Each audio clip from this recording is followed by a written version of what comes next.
검찰이 지난 대통령 선거 기간 허위사실 발언 혐의와 관련해 이재명 민주당 대표에 대해 징역 2년을 구형했습니다. 의원직 상실은 물론 다음 대선 출마도 걸려있는 만큼 법원의 선고 결과에 관심이 집중됩니다. 관련 내용을 김성수 변호사와 자세히 짚어봅니다. 어서 오세요. 안녕하세요. 네, 오늘 재판 이재명 대표의 지난 대선 기간 발언에 관련한 건데 어떤 발언들이었는지 당시 상황 듣고 이야기 이어가겠습니다. 김문기 처장은 개인적으로 시장 재직 때 좀 아셨습니까? 아니면 어떻습니까? 제가 시장 재직 때는 몰랐고요. 예. 그러니까 뭐 하위 직원이었으니까.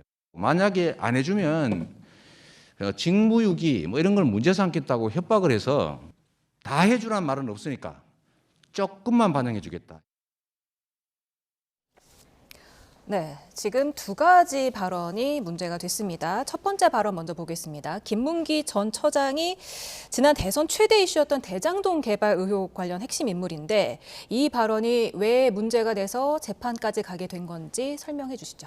예, 지금 이게 그 죄명은 공직선거법 위반으로 지금 되어 있습니다. 이 공직선거법상에 이 대통령 대선 기간이었습니다. 2021년 12월경에 이 당시에 이재명 대표가 한 방송에 나와서 이 인터뷰를 하는 과정에서 이 고 김문기 전 성남도시개발공사 개발 1차장을 알고 있느냐라는 이 질문에 대해서 내가 이 시장을 재직할 당시에는 몰랐고 나중에 도지사가 된 다음에는 뭐 그 다른 재판과 관련해서 여러 번 통화를 해서 알게 되었다. 이렇게 이야기를 한 부분이 있었는데 이와 관련해서 일단 검찰에서 보고 있는 것은 이 당시에 이 시장 당시에는 알지 못했다는 발언 자체가 허위라고 보는 겁니다. 그렇게 되면 이 공직선거법에서는 이 공직선거와 관련해서 뭐 특정 후보가 당선되거나 되게 할 목적으로 어떠한 행위를 했을 때는 이 경우에 이제 뭐 허위사실을 진술했다거나 이렇게 되면 형사처벌 규정이 있거든요. 그렇기 때문에 이 부분 허위사실을 진술함으로써 이 법을 위반했다라고 해서 지금 현재 혐의를 보고 있는 그런 소식입니다. 예.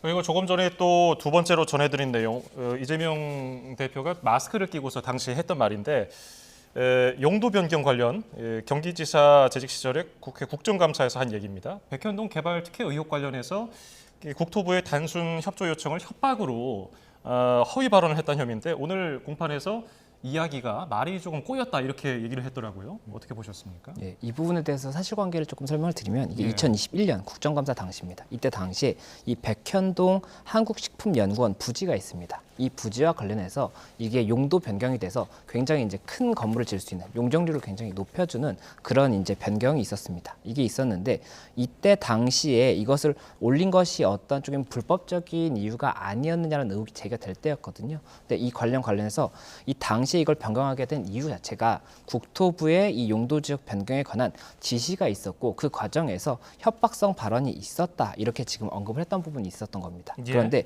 이때 당시에도 이 대통령 대선 기간이라고 볼 수 있는 부분이었기 때문에 공직선거법 위반이 이제 허위 사실을 적시했다라고 지금 검찰에서는 보고 있는 거고 이에 대해서도 공직선거법 위반이라고 보고 있기 때문에 이제 쟁점이 되는 것이고 방금 말씀하셨던 것처럼 이제 이재명 대표 측에서는 이 부분 관련해서 당시에 뭐 여러 가지 이야기를 하다가 말이 좀 꼬였다 이런 부분도 이야기를 하고 있기 때문에 그렇다면은 이게 공직선거법상의 처벌 대상이 되느냐 이런 것도 쟁점이 될 수가 있어서 오늘 이제 현재 재판에서도 다뤄졌다는 그런 소식입니다.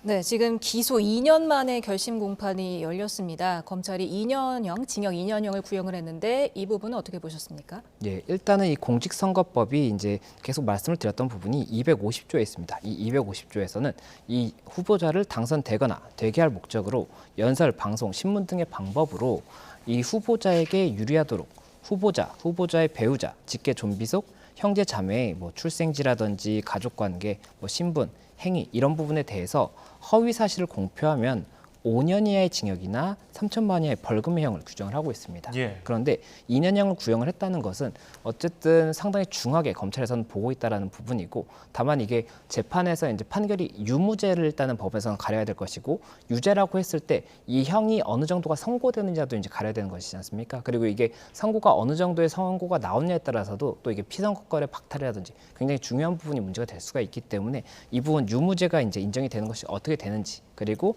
이 선고의 양이 어떻게 되는지에 대해서 여러 가지로 좀 지켜봐야 될 것 같습니다. 예. 방금 검찰이 좀 중하게 봤다고 말씀해 주셨는데 이 당선을 위해서 국민을 상대로 거짓말을 반복했다고 비판을 했단 말이죠. 어느 정도로 좀 비중을 두고서 검찰이 수사를 벌였다고 볼 수 있을까요? 예, 말씀드렸던 것처럼 이게 5년 이하의 징역도 있지만 이제 벌금형도 규정이 있지 않습니까? 예. 그럼에도 불구하고 징역형을 이제 구형을 했다는 것 자체가 이게 단순하게 이렇게 좀 볼 수 있는 사건이 아니다라고 지금 검찰에서는 봤다는 그런 좀 취지라고 볼 수가 있을 것 같고, 그리고 말씀하셨던 것처럼 이 대선이지 않습니까? 가장 중요한 선거라고 볼 수가 있는데 이 선거에서 만약에라도 허위 사실을 공표한 것이 사실이라고 한다면 당연히 중하게 처벌되는 것이 맞겠죠. 그렇다 보니까 그런 부분을 검찰에서는 주장한 것이 아닌가 생각이 되고, 말씀드렸던 것처럼 이 법원에서 어떻게 판단하는지는 이 구형량과는 관계가 없다라고 볼 수 있는 부분이 있거든요. 법원에서 이제 스스로 판단을 하는 부분이기 때문에 이에 대해서 어떻게 판단할지는 조금 지켜봐야 될 것 같습니다. 네, 오늘 오전 10시 반에 시작된 재판에서는 이제 지난 기일에 끝내지 못했던 이재명 대표에 대한 피고인 신문이 있었고 이제 오후부터 결심 공판이 있었는데 좀 오래 걸렸죠, 생각보다. 예, 이게 지금 말씀하셨던 것처럼 이 오전에는 이제 검찰이 주신문을 하는 겁니다. 그러니까 피고인 신문이라는 것이 피고인이 법정에 나와서 이 검찰이 물어보는 질문에 대해서 답변을 하는 과정이고, 이게 이제 주신문과 반대신문으로 나뉘는데, 주신문은 이제 증인을 신청한 사람, 이 피고인은 신문을 신청한 사람, 이 사람이 이제 주신문자가 되는 것이고, 이 반대신문은 그 반대편이 반대신문을 하게 되는 겁니다. 그럼 주신문에서 뭐 질문에 대해서 답변을 한 부분과 관련해서 뭐 추가적으로 좀 오해가 있다라면 오해를 풀어야 되는 부분이 있을 수도 있는 것이고, 새로운 주장을 할 부분이 있다라면 새로운 주장을 하고, 이에 대해서 답변을 하는 과정에서 또 이 재판부의 어떠한 나의 이 의견이 이런 것이다라는 것을 조금 더 현실적으로 보여줄 수 있는 부분이 있기 때문에 예. 이 반대 신문도 굉장히 중요하다고 볼 수가 있는 것인데, 이 오전에 검찰에서 주신문을 상당히 조금 길게 진행을 했던 것 같고, 지금 현재 오후에도 반대 신문도 굉장히 조금 길다 보니까는 이 재판이 굉장히 많이 좀 길어졌던 것 같은데, 아무래도 이 이재명 대표 측의 입장에서는 이 반대 신문을 통해서 본인의 이런 사실관계에 대한 입장을 충분히 전달하는 것이 중요할 수가 있기 때문에 이 조금 시간이 길어진 것이 아닌가 생각이 됩니다. 예, 피고인에게 어떤 반론의 기회 이런 것에 시간 제한 같은 건 없습니까? 예, 답변의 뭐 시간이나 이런 부분에 대해서 제한이 있다고 볼 수는 없습니다. 예. 그리고 이 질문의 이 수에 대해서도 재판부에서는 어느 정도의 시간으로 조금 뭐 해달라, 이게 필요 없는 부분은 조금 제외해달라고 요청을 할 수가 있겠지만, 이 부분이 또 굉장히 중요한 부분일 수도 있거든요. 질문을 하는 과정에서 이 부분이 이 질문을 해야 다음 질문으로 넘어갈 수 있고 이런 경우가 있을 수가 있기 때문에, 이 부분에 대해서는 재판부에서도 어느 정도 이제 조금 기간이 너무 길어진다라고 한다면 어느 정도의 이런 조금 조율은 가능할 수가 있겠지만, 일단은 제한이 있다라고 보기는 어렵습니다. 네, 근데 검찰이 오늘 PPT를 띄웠다고 합니다. 가수 이문세 씨가 부른 사랑이 지나가면의 가사 일부를 인용했다고 하는데, 이게 그대 나를 알아도 나는 기억을 못합니다. 이거를 띄운 이유가 뭘까요? 예, 아마 그 의도는 뭐 저희가 그냥 추단할 수 있는 그런 거겠지만, 일단은 이재명 대표가 지금 주장하고 있는 취지 중에 하나가 이 김문기 이제 고 김문기 처장에 대해서 본인은 이 하급 직원이었고 시장 때 당시에는 뭐 여러 가지로 뭐 이제 접점이 있었지만 공적으로는 알았지만 사적으로는 알지 못했고, 그리고 이게 다 기억할 수도 없다. 그렇기 때문에 그대가 나를 안다고 하더라도 내가 기억하지 못한다. 이런 취지로 주장을 하는 것으로 보이는 부분이 있기 때문에 아마 검찰에서 그러한 가사를 조금 인용을 했던 것이 아닌가 생각이 되고, 다만 이 부분은 저희의 추측이기 때문에 어떠한 의도였는지 사실 정확히 아는 것은 그 검찰만이 알 수 있지 않을까 생각이 됩니다. 예, 검찰이 이렇게 이례적으로 대중가요 가사까지 띄워가면서 얘기를 했는데, 이재명 대표는 재판 과정 내내 검찰의 발언이 짜깁기 됐다, 불리한 내용으로 공소를 제기했다면서 혐의를 부인했거든요. 오늘 재판에 출석하면서도 비슷한 얘기를 했습니다. 직접 듣고 오시겠습니다. 세상 일이라고 하는 게 억지로 조작하고 만든다고 해서 만들어지는 것이 아닙니다. 검찰이 검찰 권력을 남용해서 증거도 조작하고 사건도 조작하고 정말 안쓰러울 만큼 노력하지만 다 사필 규정할 것입니다. 네, 굉장히 강한 어조로 혐의를 부인하고 있습니다. 그런데 예전에 이재명 대표랑 고 김문기 처장이 함께 해외 출장을 갔던 동영상과 사진이 공개되지 않았습니까? 예, 그 부분과 관련해서 결국에는 사실관계에 대해서 다툼이 있다라고 볼 수가 있는 부분이고, 지금 이재명 대표가 인터뷰에서 했던 얘기를 조금 이제 취지를 제가 이제 예상하기로는 그렇게 볼 수가 있습니다. 이게 지금 쟁점이 두 가지 않습니까? 한 가지가 이 인터뷰 당시에 이 김문기 전 처장을 알지 못한다고 했는데 시장 재직 시절 당시에 알았느냐? 그럼 알았다고 한다면 알았는데도 불구하고 모른다고 했으면 이게 허위사실 공표가 될 수가 있는 거거든요. 그리고 또 한 가지가 이 백현동 한국식품연구원 부지 용도 변경과 관련해서 국토부에 이제 이런 압박이 있었다라고 하고 있는데 이 압박이 실제로 없었음에도 불구하고 있었다라고 하면 허위사실 공표가 되는 것이고 실제 있었다라고 한다면 허위사실이 아닌 거지 않습니까? 예. 그렇기 때문에 이 사건의 최대 쟁점은 사실관계의 특정입니다. 이 사실관계의 특정인데 이재명 대표 측은 이 검찰에서 주장하고 있는 이 일부 증거들이 사실관계를 조금 짜깁기 해서 이 부분이 실제 사실과 조금 다른 부분이 있다라고 주장을 하는 것으로 보이는 부분이 있기 때문에 이런 지금 인터뷰를 한 것으로 보이고 만약에 이 사실관계가 어느 정도의 특정이 된다고 전제를 하고 그 다음에 이제 법리를 적용을 하는 것인데 그 법리 적용 과정에서도 여러 가지로 이 부분이 내가 당시에 뭐 그렇게 여행을 갔다고 하더라도 내가 이 사람이 그 인터뷰 당시에 이 사람이 그 고 김문기 처장인지를 몰랐다라고 한다라면 그 부분에 대해서 고의로 허위 사실을 공표한 것이 아니라고 한다면 그 부분 또 처벌이 될 수 있는지가 또 법적인 쟁점이 될 수가 있는 것이거든요. 예. 그렇다 보니까 그런 여러 가지 조금 다툼이 있는 것으로 보이고 제가 전체적인 공판 기일마다의 주장도 여러 가지로 좀 살펴봤는데 굉장히 첨예하게 검찰과 이제 이재명 대표 측이 주장이 이제 나뉘고 있는 부분이 있기 때문에 재판부에서는 그런 부분과 관련해서 증거들을 통해서 어느 쪽 주장이 좀 더 신빙할 수 있는지를 볼 것이고 그 신빙할 수 있는 사실관계를 근거로 해서 사실관계를 특정한 다음에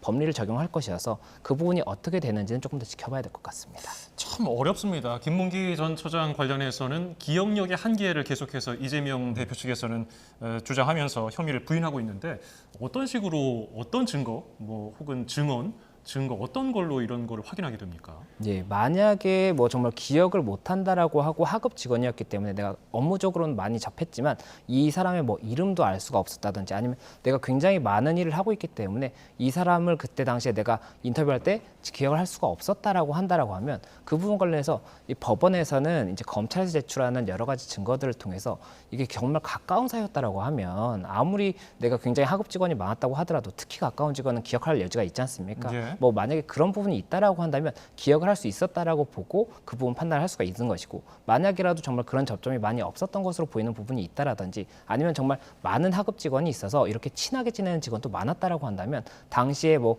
조금 뭐 착오를 한다든지 모른다 이렇게 볼 수도 있는 여지도 있기 때문에 일단은 어떤 증거가 제출됐는지가 가장 중요할 것 같고 그리고 지금 현재 공판 기일이 결국에는 증인 신문을 굉장히 많이 했을 거거든요. 이 증인 신문을 통해서 어느 쪽의 증인의 진술이 신빙할 수 있는지도 볼 것이고 그 신빙할 수 있는 증언들을 통해서 이 부분 사실관계가 어떻게 볼 수 있는지가 조금 특정이 되지 않을까 생각이 됩니다. 네, 그리고 또 백현동 개발 사과 관련해서 국토교통부의 부지 용도 변경 압박이 있었다. 이런 주장에 대해서는 증언이 좀 엇갈리더라고요. 있었다고 답한 직원도 있었고 없었다고 답한 직원도 있었다면 말이죠. 이건 어떻게 보셨습니까? 예, 말씀드린 것처럼 이 증인 신문 과정을 이제 많이 이제 진행하게 되는 것인데 이 증인들 간의 진술이 엇갈린다라고 한다면 이 재판부 입장에서는 어느 쪽의 진술이 신빙할 수 있는가를 보게 되는 것이고 이제 검찰과 변호인 측에서 주신문과 반대신문을 하지 않습니까? 그럼 그 질문 과정에서 어느 쪽이 신빙할 수 있는지가 어느 정도 좀 예상이 되는 부분이 있거든요. 이 증인의 답변 태도라든지 이 답변의 내용이 뭐 모순되는 부분이 있다든지 아니면 맞는 부분이 있다든지 이런 걸 통해서 재판부에 어느 정도의 심증을 형성할 수가 있기 때문에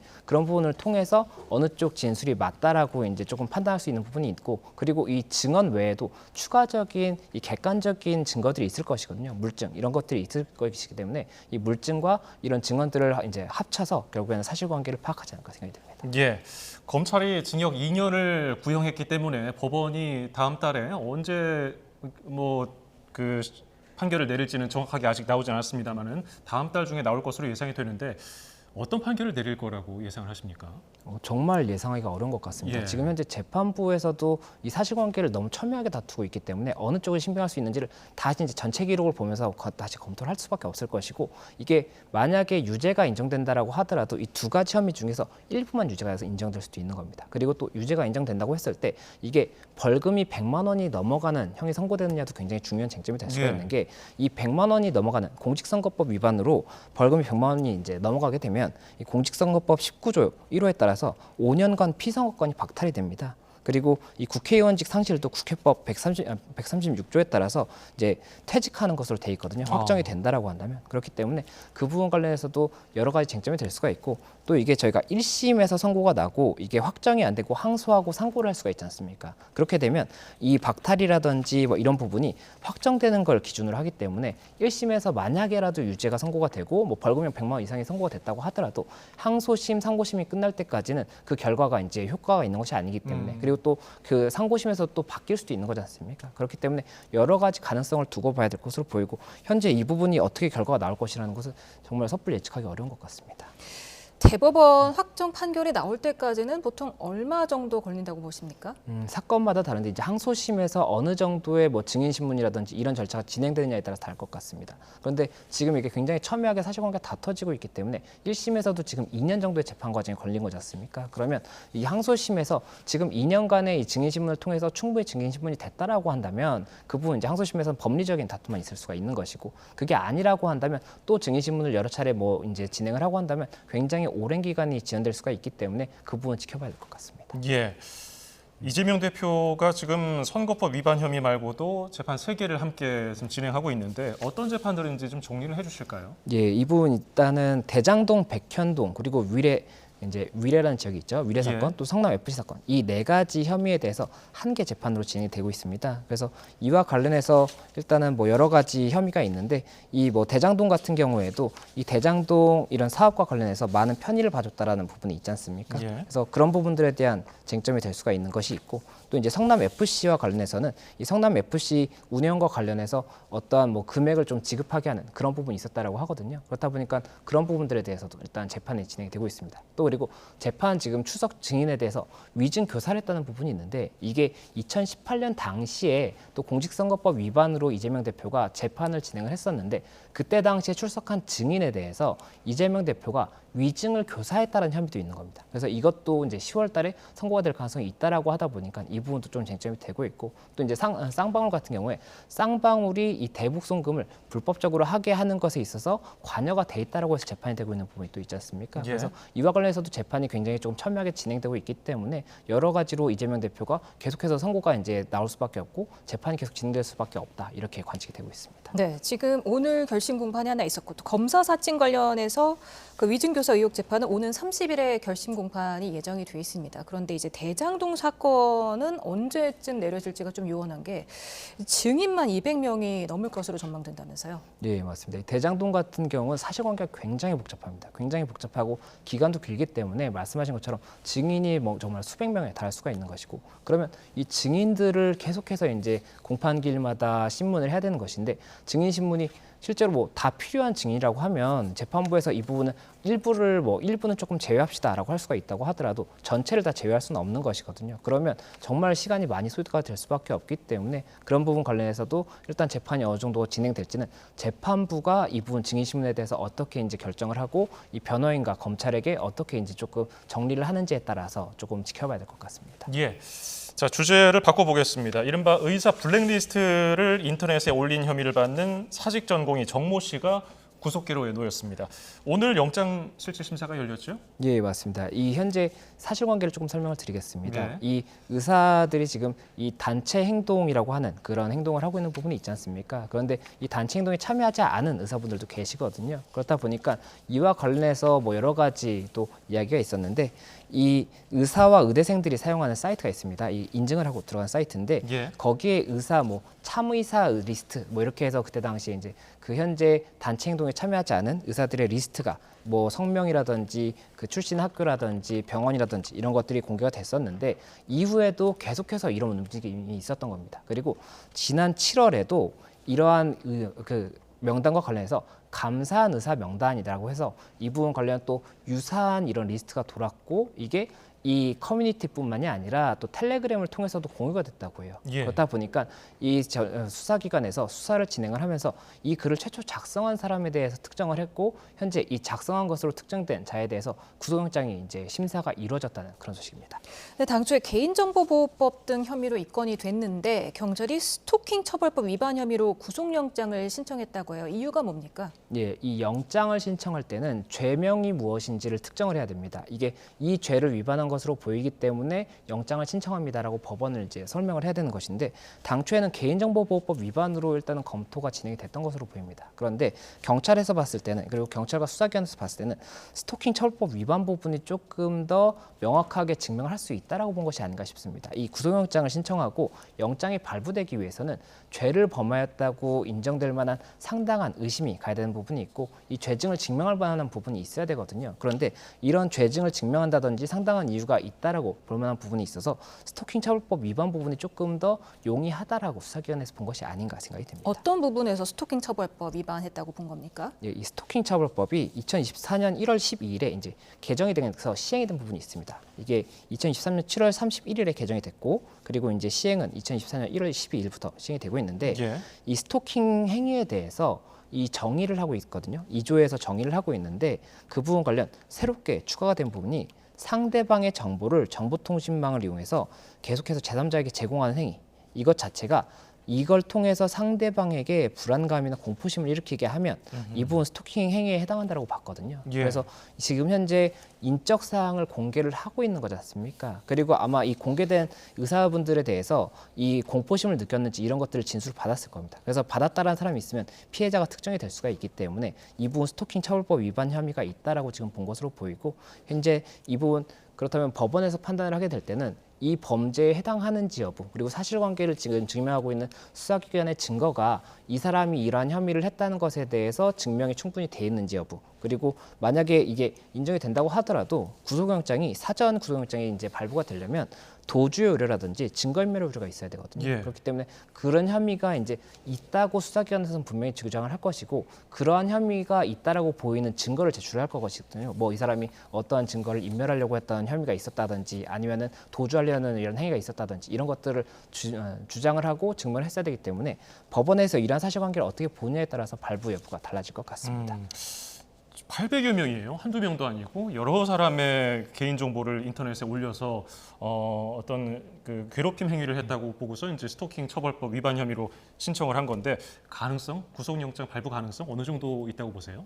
예, 말씀드린 것처럼 결국에 법원에서 판단을 할 때는 이 죄가 어느 정도 상당한 이유가 의심이 되는 부분이 있어야 되는 것인데 이 스토킹 처벌법에 해당할 수 있는지 법리적인 판단이 필요할 것 같습니다. 예. 지금 현재 이 부분이 시행이 된 지가 오래되지 않다 보니까 뭐 판례가 없습니다. 그래서 이게 이러한 행위 자체가 스토킹 행위에 해당하는지 일단은 법원에서 검토를 할 것이고 만약에 해당한다라고 봤을 때 그렇다고 한다면 이 증거를 봤을 때 현재 이 피해자가 이 죄를 범한 사람이 맞다라고 볼 수 있는지를 봐야 될 것이고 그리고 만약에 맞다라고 본다면 말씀드렸던 것처럼 그럼에도 불구하고 이 원래 원칙적인 부분은 그 죄를 범한 사실이 있다고 하더라도 사전에 구속되지 않고 불구속 수사가 원칙이지 않습니까? 예. 그렇기 때문에 예외적으로 구속을 하기 위해서는 도주나 증거인멸의 우려가 있는 것이 있어야 되기 때문에 그 부분까지도 인정이 된다라고 한다면은 영장이 발부가 될 수가 있겠지만 만약에 수사기관에서 그 부분에 대해서 충분히 증명을 못했다거나 충분히 증명을 했다고 하더라도 법원에서 이 부분에 대해서 조금 요건이 안 맞는 부분이 있다라고 한다면 발부가 되지 않을 수도 있기 때문에 일단은 봐야 될 것 같습니다. 현재 지금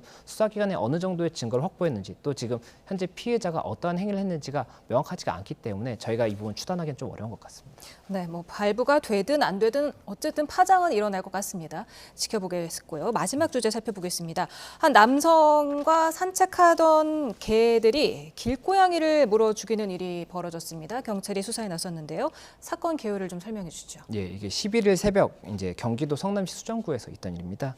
이 영상이 공개가 됐었는데 이 영상을 CCTV 영상을 보면 강아지 2마리가 이제 끈이 달려 있지 않은 강아지 2마리가 이 골목 쪽으로 들어가고 또 그리고 끈이 달려 있는 강아지와 이 끈을 잡고 있는 견주로 보이는 사람 이렇게가 또 이제 그 다음으로 따라서 들어가게 되는데 그리고 나서 영상에 보이지 않던 이 사각지대 부분에 있던 이 물체가 이렇게 보이는데 이게 알고 보니 이 물체가 아니라 고양이였던 겁니다. 예. 길고양이라고 할 수 있는 이 길에서 지내는 고양이였는데 이 고양이를 이 강아지 3마리가 막 이렇게 물어서 결국에는 이 고양이가 이제 사망에 이르게 됐는데 예, 지금 영상 관련자로 나가고 예, 있습니다. 맞습니다. 조금 예. 흐리긴 하지만 이런 영상이고 이 영상이 지금 공개가 되면서 이 부분 관련해서 이 길고양이가 결국에는 사망에 이르렀지 않습니까? 예. 그렇게 되면 이 동물 그 보호법상의 학대행위라든지 아니면 야생생물 보호법상의 이 학대행위 또 그리고 이 부분 만약에라도 이 소유자가 있다라고 본다면 재물손괴죄가 될 수가 있기 때문에 현재 경찰이 이 남성을 지금 현재 CCTV 영상에 찍혀 있는 남성을 특정해서